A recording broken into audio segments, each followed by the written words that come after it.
Imagine discovering like an alien world right here on Earth. Hmm. A world that is more than twice the size of all our continents combined. Right.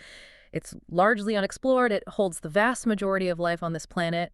And it literally, like, at this very second, regulates the air you are breathing. Yeah, it's wild to think about. It is. And now imagine finding out that humanity routinely spends more money and, gives way more media attention to looking for microscopic ancient traces of water on Mars than we do protecting this massive life-giving system in our own backyard. It really puts our priorities into perspective, doesn't it? It completely does. So welcome to our latest deep dive. Today is Monday, June 8th, 2026. Which is officially World Oceans Day. Exactly. And our mission today is to pull from the United Nations official 2026 World Oceans Day materials, some fascinating historical records we found, and marine conservation archives. Yeah, to really understand this monumental shift that's happening right now and how humanity actually interacts with the ocean. Right, because we are looking at a fundamental rewiring of the human relationship with the natural world, right? They absolutely are. Yeah. I mean, the UN's official theme for 2026 is reimagining. Reimagining, okay. Yeah, and that word was chosen very carefully because for generations, we've just treated the ocean as something vast and, distant. Like it's completely separate from our daily lives. Precisely. The sources we looked at outline how we have basically operated as these passive inheritors of the ocean's generosity. We just expect the fish to always be there. Right, and we expect the climate to be magically regulated and the air to remain breathable. Without ever really questioning the mechanics of how that actually happens or, what our responsibility is to maintain it. Exactly. We've just taken it for granted. When you really look at the sheer scale of the ocean, we all learn in grade school that it covers over 70% of the planet. Right? It's huge. It is. And you realize how absurd our historical perspective has been. Treating the Earth as mostly land is it's like living in a massive mansion, but only ever acknowledging the front porch. I love that analogy. Right. We've spent our entire human history basically hanging out on the porch, staring at the front yard, completely ignoring the sprawling estate that actually keeps the house standing. And the thing is, the ocean isn't just the estate. It's essentially the planet's HVAC system. Okay, the HVAC system. Unpack that for a second. Well, it has absorbed 90% of the excess heat generated by human activities over the last few decades. 90%. That's massive. Yeah. Without the ocean functioning as this massive thermal buffer, the atmospheric temperatures on our, front porch would have made the house unlivable a long time ago. Wow.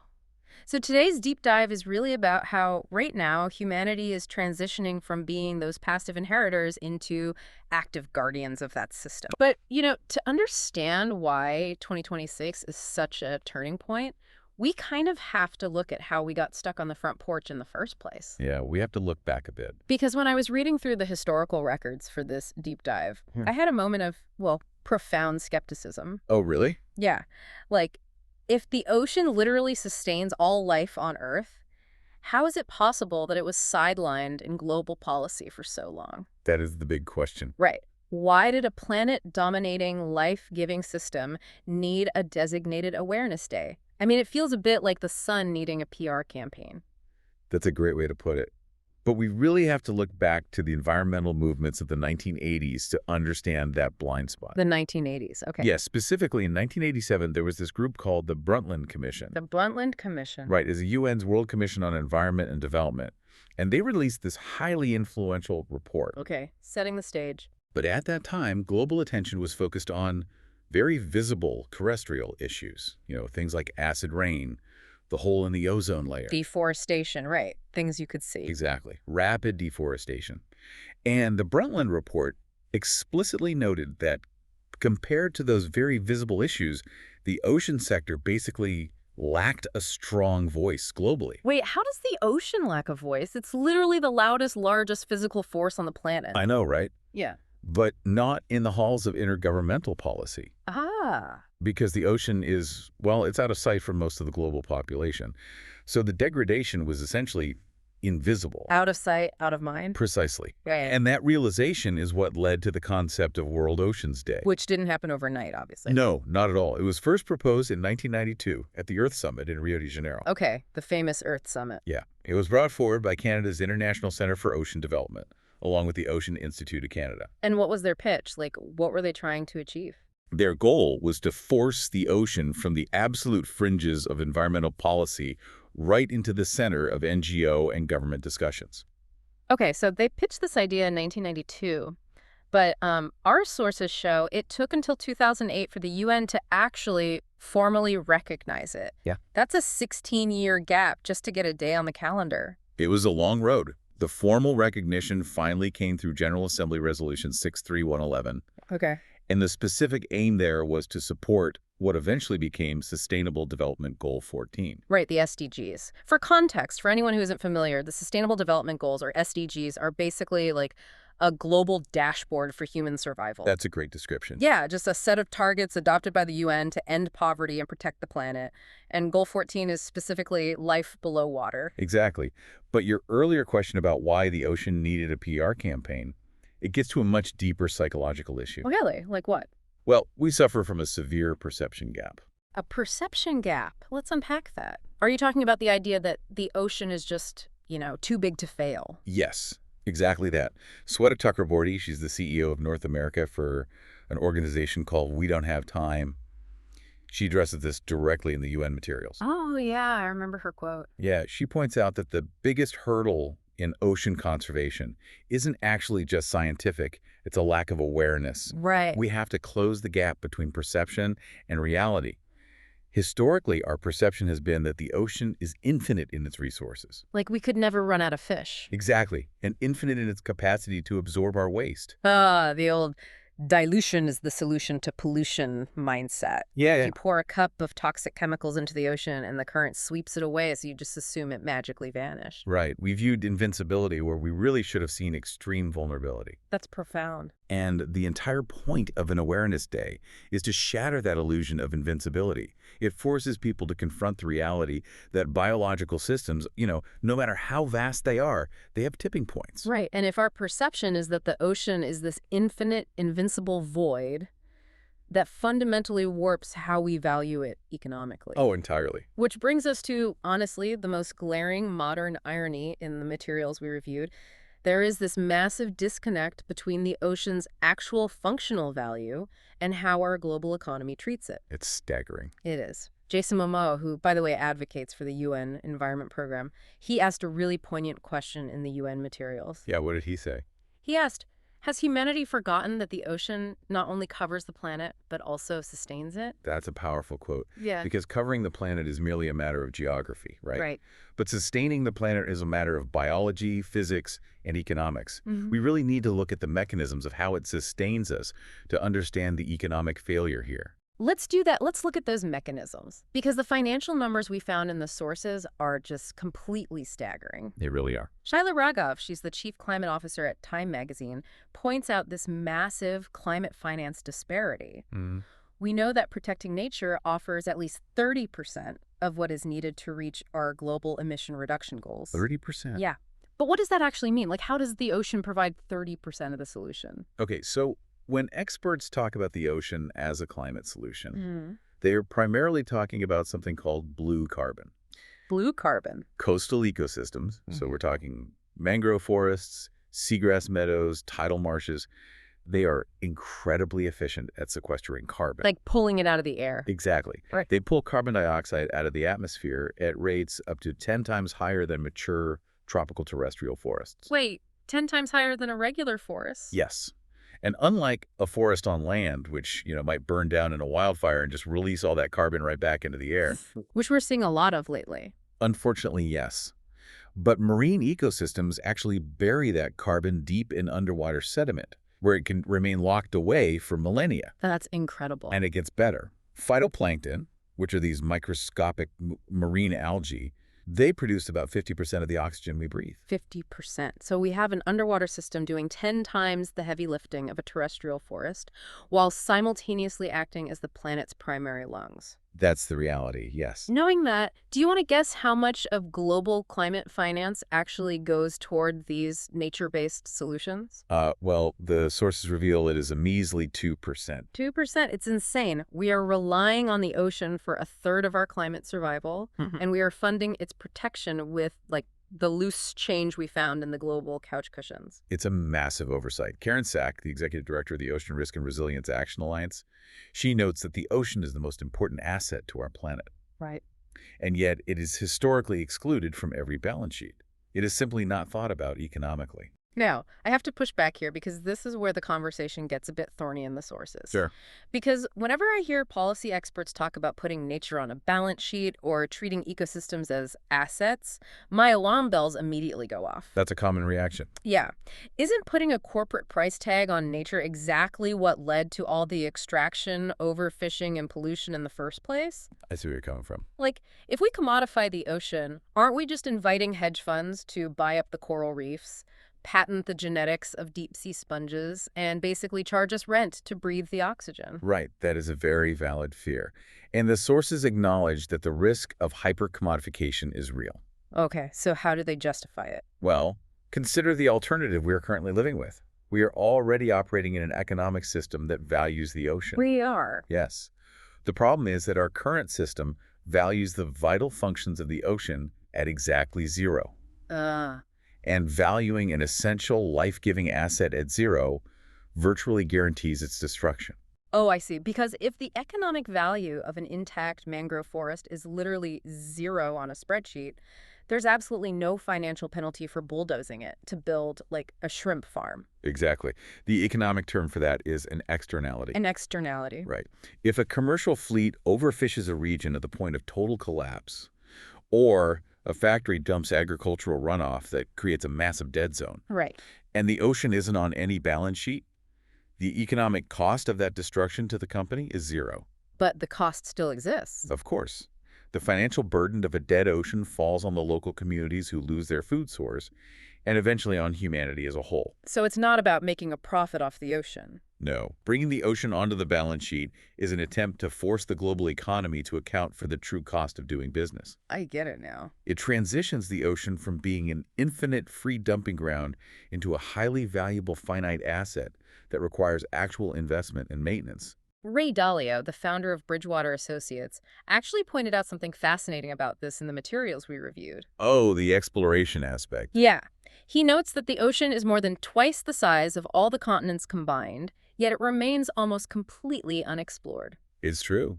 We know more about the surface of the moon. Right, and he argues that the cost effectiveness, the actual return on investment of exploring the ocean, is radically greater than exploring outer space. It makes complete sense when you think about it. It really does. We spend billions upon billions of dollars sending rovers to Mars to scrape rocks, looking for microscopic traces of ancient, evaporated water. Hoping to learn something about the origins of life. Exactly. Meanwhile, we have an entirely unexplored, water-based alien world right here on Earth that is currently keeping us alive. And it's full of potential. Yes. The genetic resources, the new pharmaceuticals, the biological wonders down there are practically untouched. Which is why we need to protect it before we destroy what we haven't even discovered yet. Right. So if valuing the ocean at zero guarantees its destruction, how do we actually put a price tag on something that basically belongs to no one? That's the $1 question. Like, once you get past a country's coastline, isn't it just a lawless free-for-all out there? It has been, historically. And that structural dilemma is exactly why the UN sources present 2026 as a watershed moment. Watershed moment, okay. Yeah, 2026 is being framed as the year of shared governance. Shared governance. For the first time in a generation, humanity has actually established a legal mechanism to govern a massive portion of our shared ocean together. Wow. This is marked by the entry into force of the BBNJ agreement. Okay, let's unpack BBNJ, because international treaties can sound like absolute dry bureaucracy to the average person listening to this. Oh, totally. It's a terrible acronym. It really is.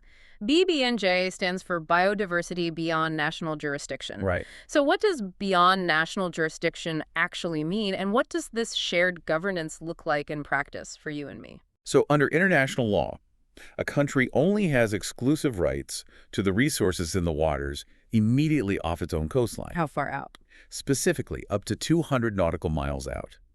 That area is their exclusive economic zone. Okay, they're EEZ. Exactly. Once you sail past that 200-mile invisible line, you enter the high seas. The high seas. And the high seas make up about 2/3 of the entire ocean. 2/3. Yes. And until now, the high seas were essentially the Wild West.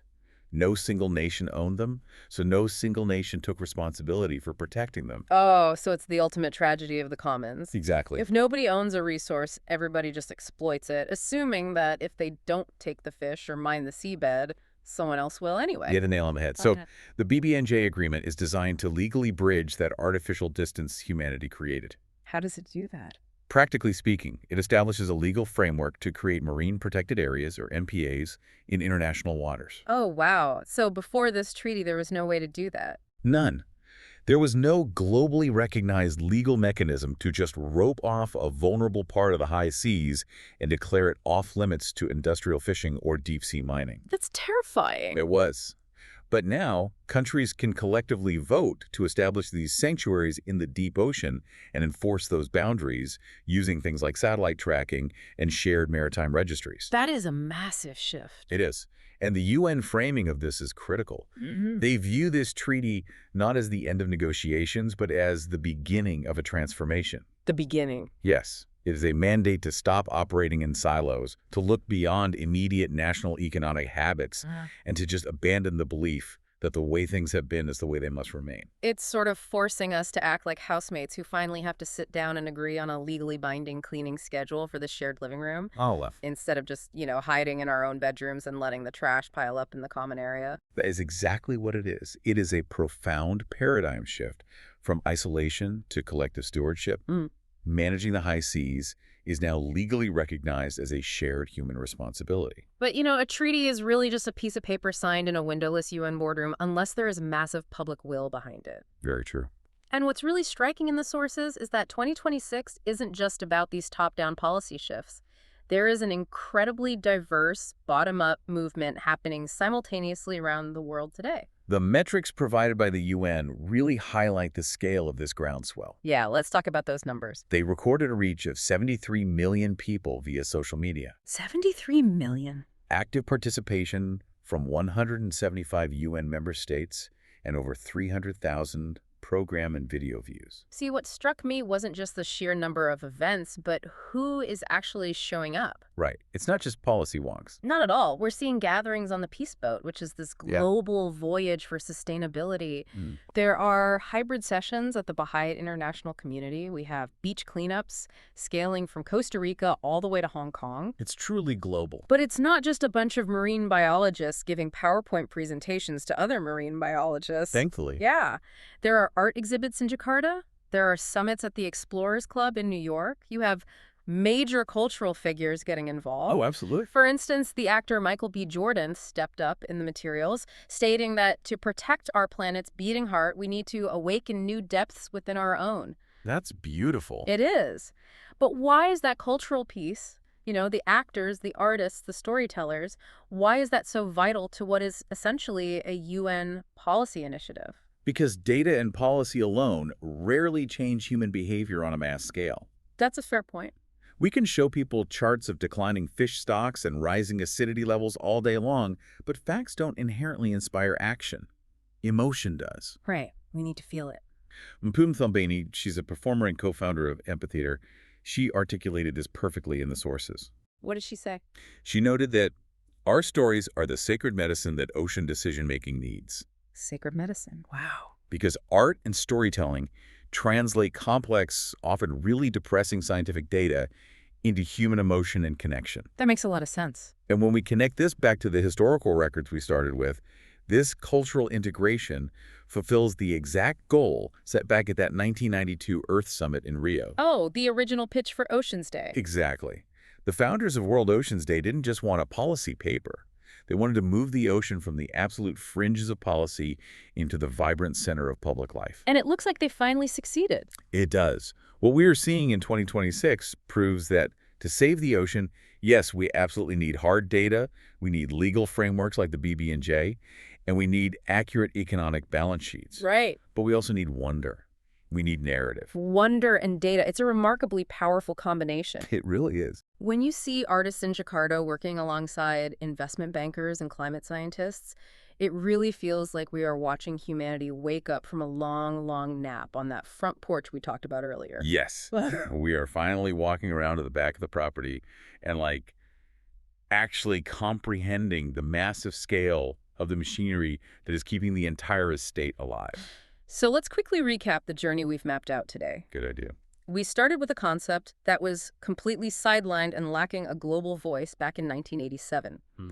A system that literally produces the oxygen we breathe was treated as an invisible, infinite dumping ground.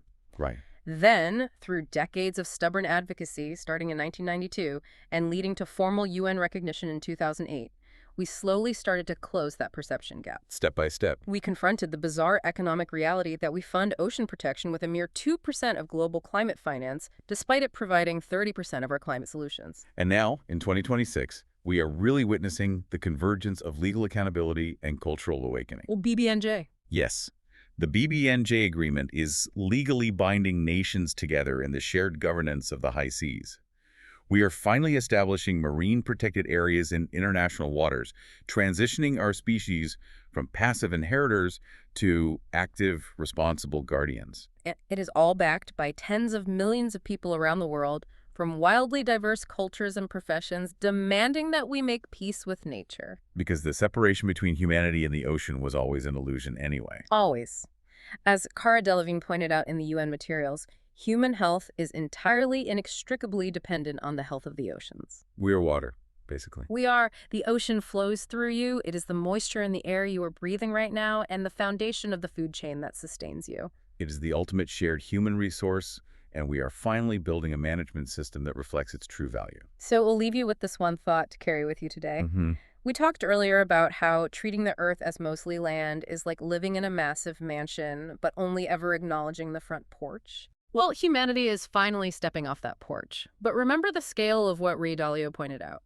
The ocean is twice the size of all land masses combined, and it remains largely unexplored. It's the great unknown. So, if the ocean is humanity's primary life support system, and we have barely scratched the surface of understanding it, what undiscovered biological wonders, what massive climate solutions, or what secret medicines are waiting out there in the dark sea, in the dark corners of that mansion that we might lose forever before we even know they exist? Thanks for joining us on this deep dive. Take a moment today to look at the water, and we'll see you next time.